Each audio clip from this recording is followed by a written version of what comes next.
Hi, everybody. Hello. I'm Vincent. I'm the designer of this game, Murderous Ghosts. This is Johanna, who has very graciously agreed to play the game with us, though she has never played it before. She has very graciously agreed. Very terrified. We are the ones who should be terrified. You'll be fine. Okay. Is anybody familiar with this game? Just a couple of people. That's awesome. I designed this game as a two-player game. Normally, I would sit facing Johanna, and she would sit facing me, and we would play my book against her book, and talk back and forth and tell each other to turn to different pages. We'll draw cards, and but when we play it with an audience, everybody is me, right? We're going to play this book against Johanna playing that book. And she's the Murderous Ghosts in the title, and we are going to do our best. If we live and escape, we win. If we are murdered by ghosts, Johanna wins.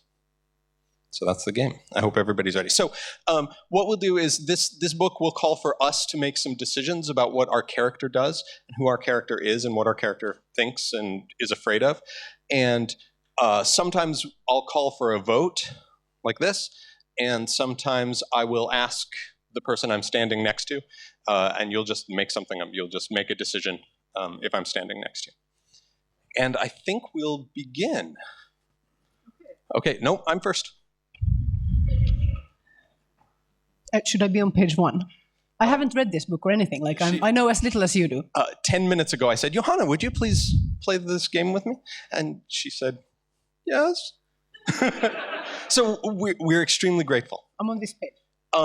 Yes, you have one that says before play and then one that says 1. Yes. And I have one that says start that tells you to turn to page 1. Okay. So we will start, and then we'll tell you to turn to page 1, and you will do what that says. Okay, first of all, let's tell Johanna our name. Alex. I'm Alex. I am 23 years old. I'm brave. I'm athletic. I'm smart. I'm an urban spelunker. Everybody knows what an urban spelunker is? An urban spelunker is someone who, for fun, explores abandoned places in a city, explores abandoned buildings. I'm an urban spelunker. I've been sewering, which is a thing urban spelunkers get up to. So I've got wading boots, and I've got a lamp on my forehead. Do you look like a boy or a girl? Boy. As best I can tell, I've come up in the abandoned factory out where Platt Street in Turners Falls, Massachusetts. The abandoned factory out where the street curves around beside the river. I'm exploring in a sub-basement of this abandoned factory. I've been exploring for a while. I'm pretty sure I'm not lost, but I am pretty far from both the sewer hatch I came up through and any stairways up into the factory proper and any escape. So I'm deep in this underground basement system under this abandoned factory. I know generally which way to go to find a way up and out of the building. I probably won't get lost. Turn to page 1. Oh, if the ghosts are new to the game, tell her not to sweat it. We're happy to wait while you read and think. Your job is harder than ours. So don't sweat it. We're happy to wait while you read and think. All right. Should I also say what's here, or should I just go for it? You should just go for it. Okay. Alex, you are in a sort of smallish hall space. And smallish by factory standards. So maybe like the size of this stage, but lower in the ceiling. There is in the corner the remnants of some kind of stairs but there's that whole passage has been barred, and there's some soot and flame residue on the walls, and you realize that, of course, this is after the fire that has happened in the factory, and this suggests perhaps that the plan of the factory may not remain entirely as you thought it generally was. So that's impractical, of course. Excellent. There is junk on the floor, things that have, there's a random selection of things, papers, some files, some electrical equipment that seems to have been soaked, and on top of it some fabric that's also soaked and left to dry and has all been covered in some kind of dust for quite some while, so it's turned into a kind of incredibly boring cement type situation. Everything is covered in grit and not very inviting to poke around in. Of course, you're welcome to. Yes. And there's been a accident of some kind, but that was a while ago, and there's no reason for you to believe that the space is not safe to move around in. All right. Now, at the bottom there, it should tell me to turn to a page. I would ask you to turn to page 2. Perfect. Do you have questions? So on page 2, it's going to ask us to make a decision, but I do have some questions first. It says that I can ask you questions before I choose, so I'm going to do that. So this boring cement, I do kind of poke around in it and look at it. I'm here to take pictures. Maybe I write my initials in the grit on the wall. Yeah. I have a camera. That's all good. Yeah, absolutely. You find that there are some scratches on the wall under the soot. If you should care. Yeah, that's very interesting. Yeah, let's wipe the soot off and see what's going on there. It's names. Some names that you realize. Some of them are names that you recognize, like Pilar, and dates from the previous decade. And then there are some other words that you don't recognize, but you suspect contextually that they might also be names. That it's like a fun wall where people have scratched in their names for fun. Perhaps other urban explorers who have been here before. Great. That's great. So I keep wiping it away. Like, I want to see the extent of it and the names. And there are dates, you say, from when the factory was active? It was still active, yeah. Different kinds of dates. And actually, this goes back quite a while. And some of them, it turns out, are not scratches. There are some that are written with different kinds of pens and things like that. So it seems that the people who worked in this factory would write their names in this specific space for some reason. Maybe it was a coffee room or something like that. Yeah. But there's nothing particular in the rubble to suggest any particular kind of usage, unless maybe this was some kind of storeroom.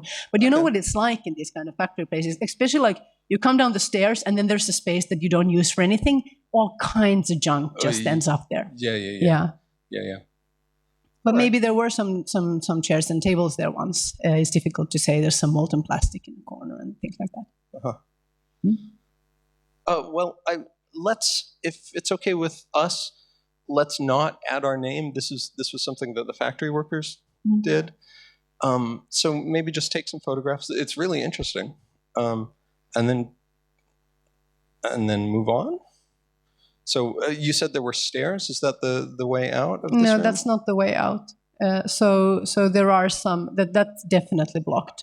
Definitely blocked. So the stairs are kind of wobbly, and if you go and try it, it's whatever's up there, like it's barred on the other side. Yeah.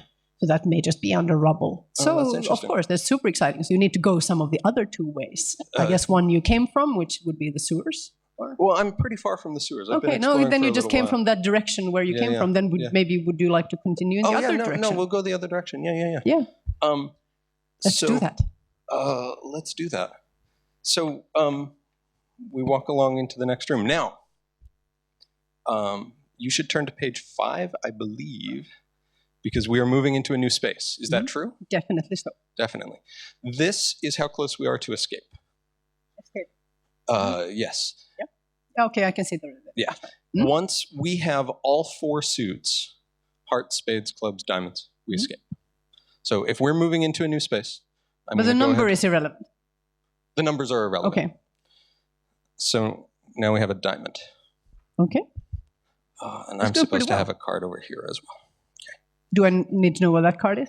No, these are your cards for my escape. These are for my escape.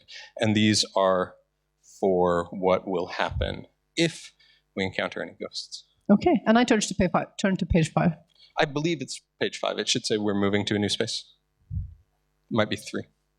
I think you should tell me. It just says answer the other player's questions. So we did that.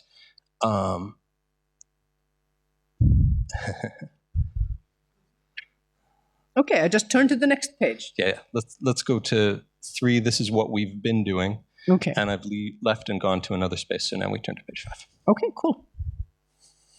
We just played 2 pages. Okay. Okay, so what this doorway we go through? Yeah, it's a pretty small doorway. Actually, first it looks a little bit like it would just be like a wardrobe doorway, but obviously there's not wardrobes in factories, so that just may have something to do with whatever fire madness happened there. That has been partly blocked. Yeah, go on. So you move into this small doorway, and you move down this sort of corridor. One of the walls is leaning a little bit in. The other one is straight. It's possible when you touch the wall, it feels different in different places. So actually, this may be some kind of container thing that's moved, that's toppled slightly. Oh, that's interesting. And created the side of this room, but it's solid enough, like you can't shake it at all, so you don't have to worry about that at all. You move into a new space. It's a sort of warehouse type situation. It has in it bales of bales, you say? Bales of different kinds of fabric. We are here. So okay. So you have me draw. Hang on. So I'm going to draw a card. Yeah. Now, how this works for us is, I'll have to look at the numbers. It's been a little while. So on a 13 to 20, that's one result. We'll sum that. The 10 stands. Yeah. So we're going to add the number to that 10. Okay, cool. Yeah. So on a 13 to 20, it will be one result. On a 6 to 12, it's one result. So we're already in that range. Yeah. And on a bust, which is less than 6 or more than 20, we have the worst result. Okay. So if you add more than 2, I turn to page 3. If you add yes. So our choice is whether to discard this card before we draw and draw to an empty hand, or to draw to this card. I think we'll draw to this card. Everybody good with that? Okay. 15.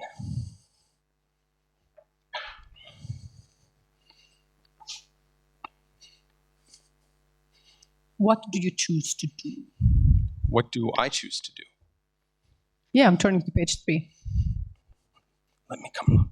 Yes, I am. I'm following your rules right here. 15. Turn to 3. Yeah. Oh. Ask the other player what she did. I see. Yeah. Well, so let's explore this space a little. Mm-hmm. There are. So this tipped wall is very interesting as well. Yeah. So if you walk to the other end of it and you move around, if you stop at the other end of this little corridor thing where the whole bale room opens, you can go and move in that direction and take a look at that. And that is indeed a bunch of sort of bales and so crates. And on top of the crates are some bales of fabric. Mm-hmm.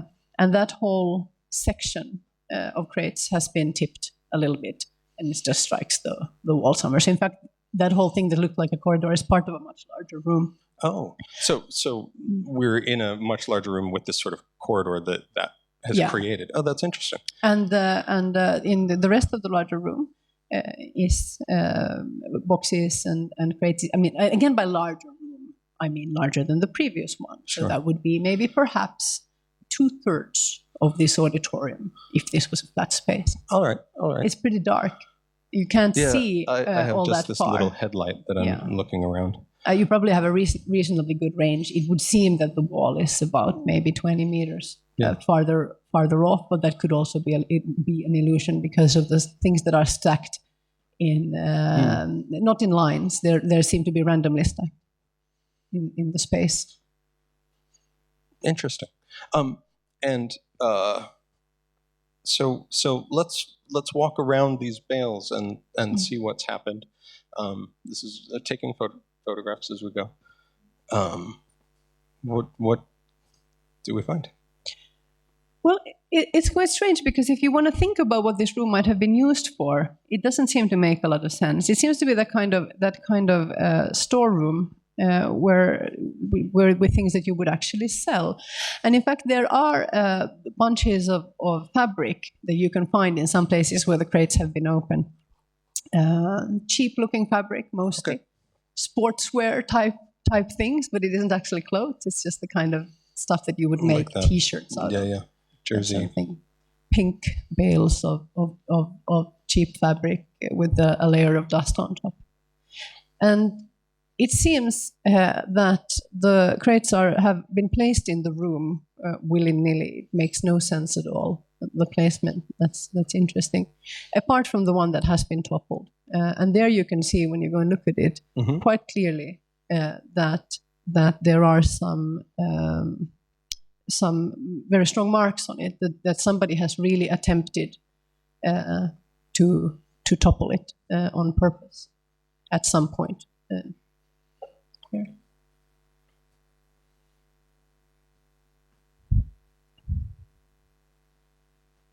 Should we turn to a page? Yes. Maybe I should have taken time to read this first. No, let me please come see what is going on. Yes.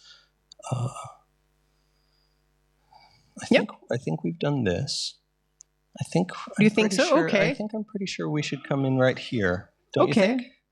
Okay. Yes, I'm running a very Finnish, slow-paced game here. I can tell that's clearly wrong. Okay. In that case, yes.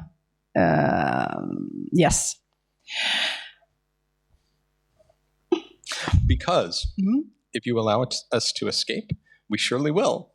Yeah, that's the thing. Yeah, I realize that's you're halfway to freedom, and that's a bad thing. Okay, when you place your hands in the grooves of some of these tool marks on the bale, you start to hear a low rumbling sound at the back of the room, and the air is moving. There's dust particles glimmering in your headlamp, in the light of your headlamp, and it would seem that there is some kind of like a low-level earthquake almost. So it's behind you. It's not a mechanical rumbling. It's a no. Well, the strange thing is that it would seem that what's causing the rumbling is a slight grating of all the crates in the room against the floor. So maybe could it be a train passing really close by or something like that? It must be a train passing really close by.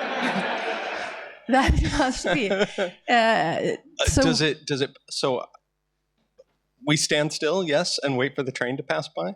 Yeah, it doesn't pass by. If you now you can start. You're of course still you're facing the crate, and behind you now you can start to hear some very disturbing scraping noises. Spin around. Headlight. Yeah, spin around. You're not super good at letting the others play, I find. You spin around, and some of these huge packing crates that must weigh like maybe a ton each, some of them, are moving across the floor. Not super rapidly or anything, but they are definitely moving across the floor in a kind of slowly choreographed, painstaking dance. At sort of walking pace, these crates are moving, and they are still in a very random order. But it is as though somebody is moving them around in the space. Should we turn to a page?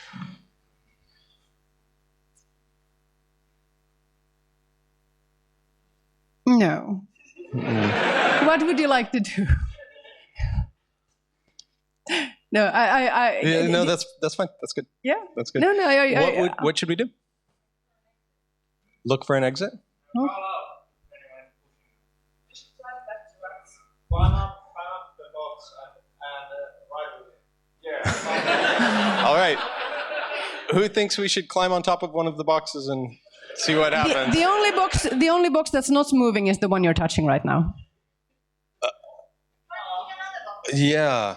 Okay. So we'll try. We'll go over to one. We'll go over to the one of the ones that's moving, and put our hand up on it. It keeps moving, but now something very interesting happens. Now suddenly you're not alone in the room. All right. As the crate moves, you can see the shape of a man, a shortish man. He has dark hair, a very poor haircut, or then it's out of style. He has a green shirt on with a collar. He has poor posture. You can't really see his eyes. It's behind his fringe. Yeah. Is he? He's standing there with his hands hanging down, with his poor posture, raised slightly on his toes, and it's just like I understand. That's very interesting. Okay. Slightly on his toes. Yeah. And it seems to you that he is moving the crates, although he isn't making any particular kind of movement, apart from his head, which is twitching a little bit, like this. Now I think maybe we should turn to a page. I think so, too.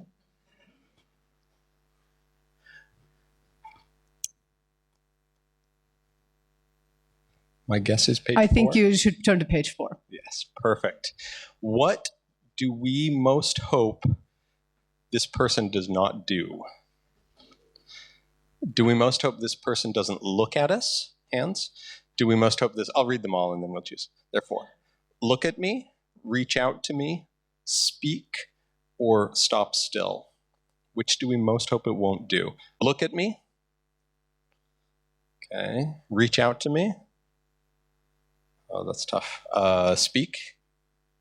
Just a few. Or stop still. Oh, I'm not even counting you people. I'm so terrible. Let's do this over. Do-overs. Okay. Now I can see everybody. Hope it doesn't look at me. Okay. Hope it doesn't reach out to me. Fewer. Hope it doesn't speak. Just a few. Hope it doesn't stop still. Okay, just a few. So I hope it doesn't look at me. And now we have to draw a card. So we have a 15. If you will recall that over 20 is a bust. 21 is a bust.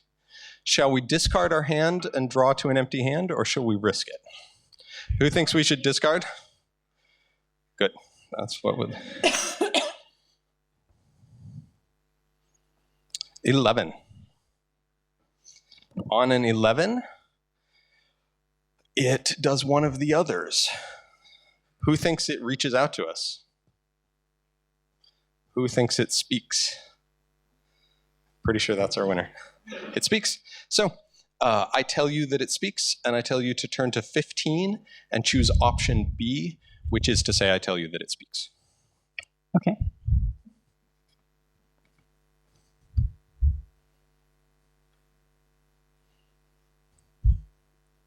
So the ghost, for you are starting to suspect now that this man may indeed be a ghost. Or a wizard. But in the current circumstances... Wizard, it's a wizard riding a train, yes. In the circumstances, you're thinking that this may be a ghost, and worryingly, he turns his attention towards you. His heels are still not touching the ground, and you're doubtful as to whether his toes are. And his hands are still hanging down. and his fringe is still hanging down in front of his face, but he's lifting his eyes a little bit like this and kind of looking at you sideways. And there's something wrong with his eyes. And he's much younger than you thought. And he says, "What are you wearing? What are you wearing? What are you wearing?" Should I turn to a page? 17. 17. Oh, 17 is you. Odd numbers are you. So you turn to 17. Oh. Mm-hmm.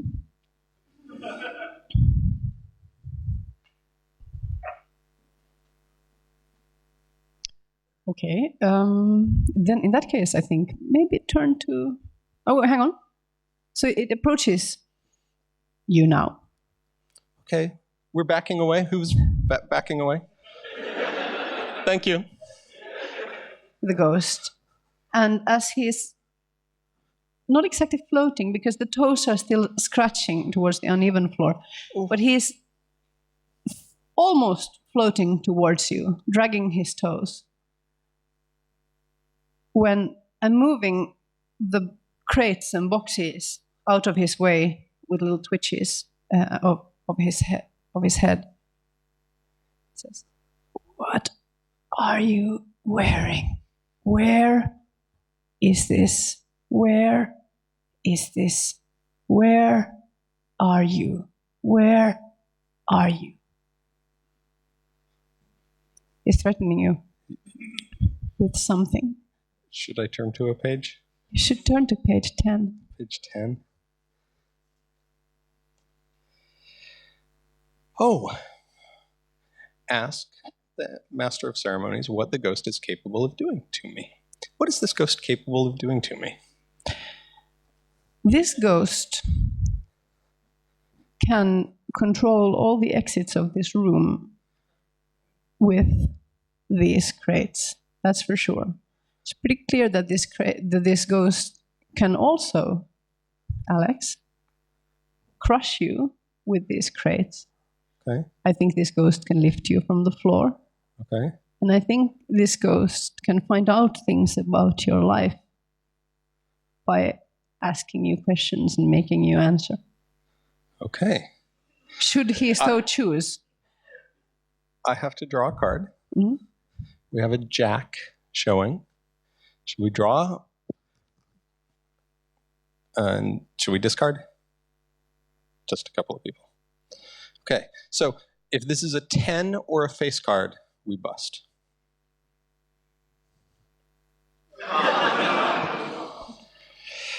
So, what happens now? We have to choose one of the following three. We scream, we fall down, or we scramble back the way we've come. Who votes for us to scream? Who votes for us to fall down? Fewer. Who votes for us to scramble back the way we came? That looks like the winner. Okay. We scramble back the way we came, and I tell you to continue from your place, which I don't know what number you were on, 17 or something. 17. Yeah. So we scramble back the way we came. And I just stay here and do this page. Okay. Yep. The young man is moving towards you, and then he stops. And he looks almost surprised. Almost surprised. And then he says, "Who are you?"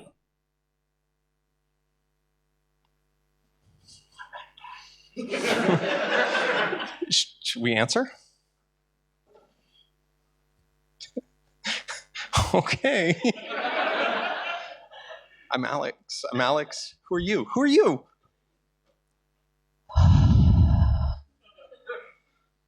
I am not here, Alex. And he closes the door you came from with like 4 sets of crates, actually rocking the one that isn't moving a little bit as well. Awesome. Should we turn to a page? Yeah, I think you should turn to page 14. 14. We'll be fine. Fine. 14 is fine. Okay. we have a choice here. What do we most hope the ghost doesn't do? There are 5. Oops, it already did one of them. Oops, it already did 2 of them. Oops. Okay, there are 2 we're going to choose from. Do we hope it doesn't touch us? Or do we hope it doesn't show us what it's hiding? We hope it doesn't touch us. That's a lot. We hope it doesn't show us what it's hiding. I think that's more. Do you think that's more? I think that's more, yeah. Okay. Now we draw. Okay, we busted before, so we're drawing to an empty hand. 7. It does one of the others, which is to say it touches us. Awesome. Okay, continue from your place. It touches us. The ghost moves towards you, Alex. It comes up to you. You can't move, obviously. You're backed up against one of the crates. And it places its hand, or it stretches its hand towards you, towards your face. Now, this is an interesting hand. It's a pretty brown hand. The nails are clipped very, very short, slightly too short. In fact, and there are some wounds on the fingers, small wounds, scratches from maybe using tools or something like that. All kinds of maybe recent defense wounds or something along those lines. You're not CSI, you don't know, but something along those lines. We don't know. But what is really terrifying is that as you look at his arms, or the terrifying, it's strange. It's not terrifying at all. But as you look at his arms, he has sort of scarification scars, you think at first, which turn out to be like seams, as if somebody had sewn with a big sewing machine across his arms in different kinds of patterns. Well, it's interesting, obviously. And you're looking at these seams, which seem to be moving, but probably that's just your fear. Sure. Our imagination. And the light isn't very good because you're shaking, obviously. And the hands with the short clipped nails are approaching your face. And he doesn't touch your face, he touches your collar. And he touches your clothes like this with a practiced hand. And he says, "You are the customer. I am not here, Alex." Turn to page 16. Oh, okay. We have to choose from 6 here. You ready? What about it still seems most human to me? Its eyes, its sorrow, its anger, its fear, its movements, or its voice. Its eyes? I don't think we've seen its eyes. There's nothing wrong. There's something wrong with the eyes that we've established that. Its sorrow. A few votes. Its anger. A few votes. Its fear. Okay, more than the others. Its movements. Just a couple. Or its voice. Yeah. Its voice seems the most human to us. Now we have to draw.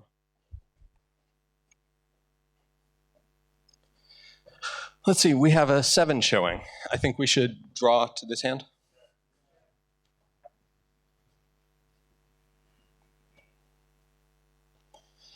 $16. Okay. We do not reach out to the ghost in any way. Continue from your place. The danger here was that we would reach out to it. Okay, we don't reach out to it. What does it do?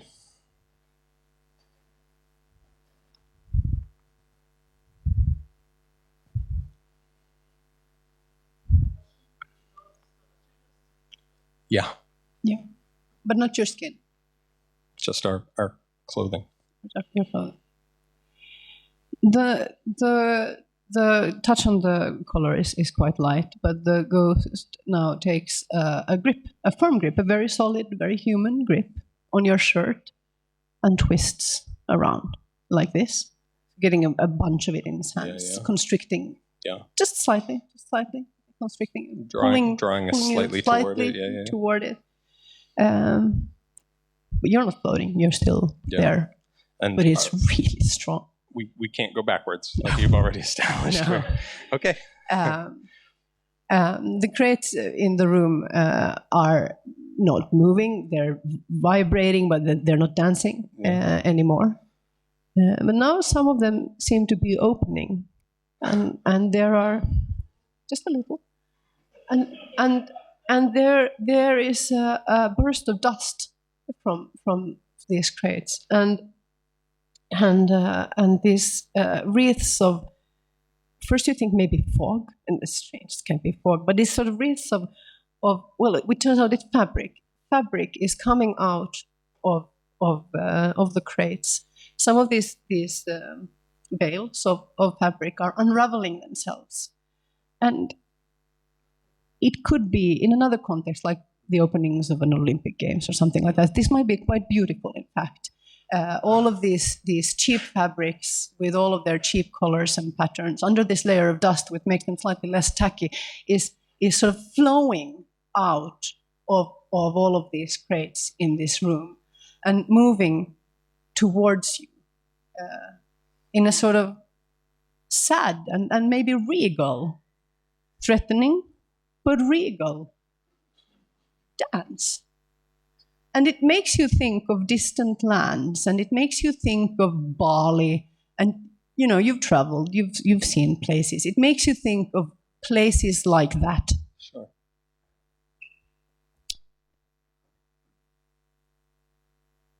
Nobody asks you to turn to page 6. Well, I ask you now, in the place where this goes, to turn to page 6. To page 6. I'm worried that you're not moving. Say that again? I'm worried that you're not moving. You seem to be trapped by the boat. This is bad news for you. Yeah. Your concern is touching. We are to tell you something that we, Alex, wanted the chance to do before we died. What did you hope we could do before we died? Oh no, I'm asking one person here. Escape? In our lives, where did we want to go? What did we want to do? I don't know. I'll ask her. Build our own house. We wish we could have 5 minutes. What do we most hope we don't do now? Do we hope we don't, therefore, scream, break and run, beg, or lash out? Do we hope we don't scream? Well, that's fine. We kind of hope we do scream. Do we hope we don't break and run? A couple of people. Do we hope we don't beg? Do we hope we don't lash out? So I think beg has just the edge there. So I'm going to draw. We have a 16 showing. Should we draw to that, or should we discard it? Discard.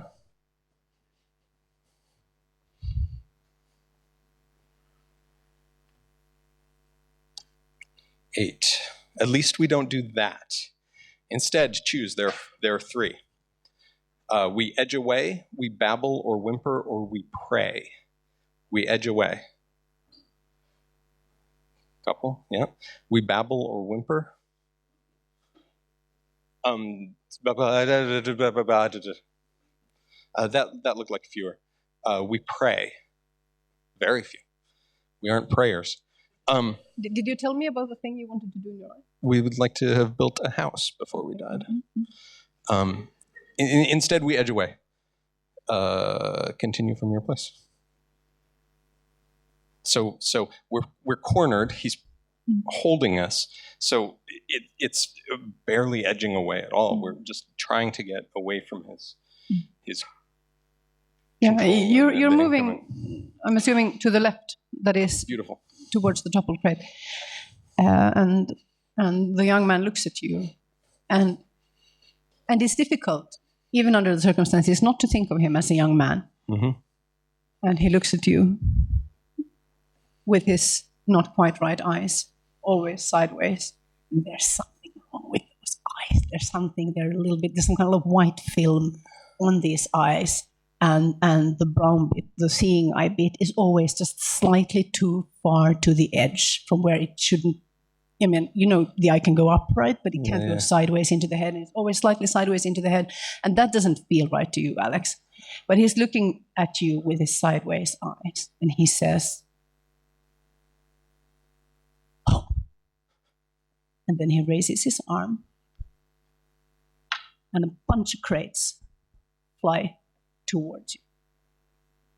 Hit the wall of the crate just above you, and seem to be pulled back like elastic by these fabrics that are still pouring out of them, and land in a big crashing heap around you. I think we've done all of these pages. What do I do? Do you just need more? Well, let's find out. Mr. 19. So sorry, yeah. That's okay.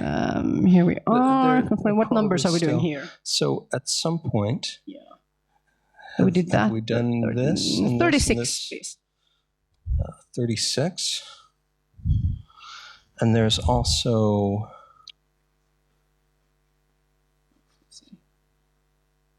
Or 34. 34? 34. Well, No, hang on. 29. 29. This 29 is clearly you. violence. Yes, This is clearly 29 is violence. you. Sorry. Yeah, I turned to page 29. We have 1 minute. Yes, that's... I think 29 might be it. Yeah. That is right. The ghost is clearly assaulting you, it turns out. Yeah.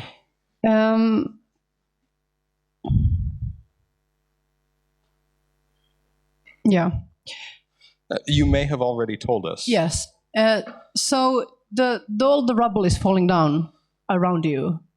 And now something has happened behind you.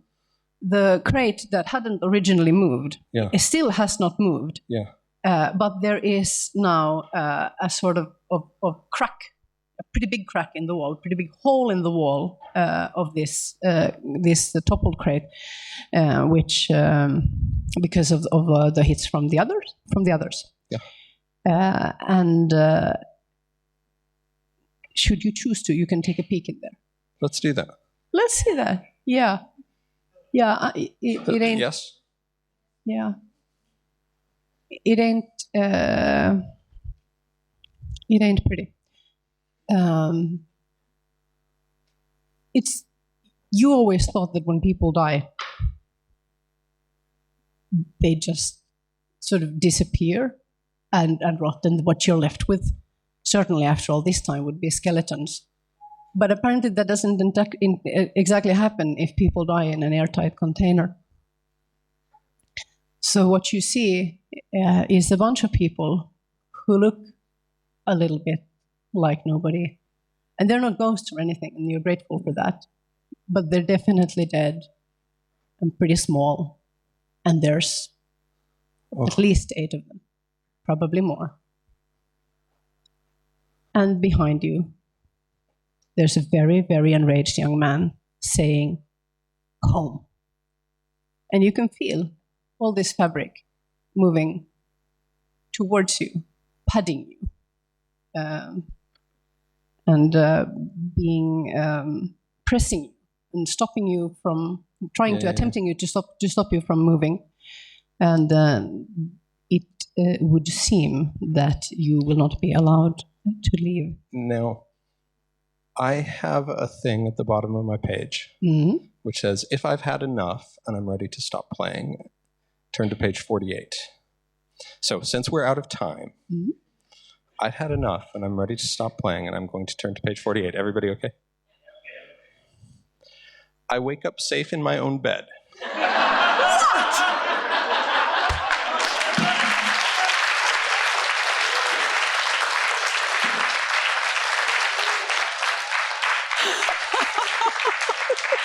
Oh man! You're to turn to page 39.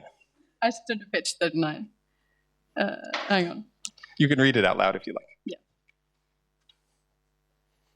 Congratulations, you've won the game by frightening the other player into quitting. The end, thanks for playing. I could have totally killed you. Thank you, everybody. Thank you very much. Thank you so much. Thank you, Johanna. Thank you, Johanna.